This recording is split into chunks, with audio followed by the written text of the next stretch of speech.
Some new information showing that the state spent more than $180,000 in taxpayer money for last week's lame duck session. The cost is coming from renting out the Bank of Springfield Center for the House. News Channel 20's Alyssa Hui joining us live now. And Alyssa, will lawmakers be meeting at the BOS Center again for future meetings?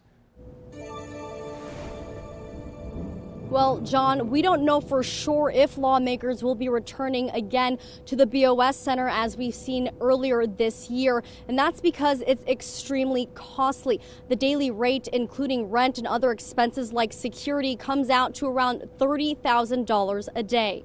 Fears of conducting business inside of the Illinois state capitol due to the pandemic push lawmakers to rent out Springfield's downtown convention center. Figures I saw was a little over 300,000. And I believe that was for both the session we had in May and also the lame duck. During the 2020 May session, the House operated from the BOS Center, costing taxpayers $144,000. This month's lame duck session in January cost $187,000. While meeting outside of the Capitol came with a costly bill, spokesman for House Speaker Chris Welch says it was necessary due to the pandemic. BOS Center was determined to be the best facility to accommodate social distancing, the movement that legislators need to do in and out of session. But Illinois House Republican Representative Dan Calkins disagrees. It was not necessary to hold the lame duck session, period. A lot of that expense could have been and should have been spared. Lawmakers debated a bill last May to hold sessions virtually, but it failed. And when it wasn't brought up during the lame duck session,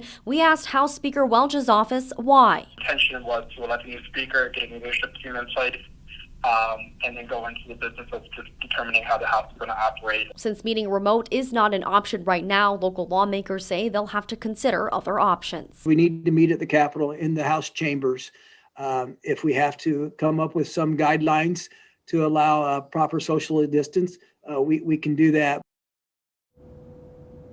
The House does not currently have any legislation in place that will allow them to meet virtually, but House Speaker Chris Welch, along with his caucus, will be addressing the possibility of bringing that option to the table. Reporting live in Springfield, Alyssa Hui, News Channel 20.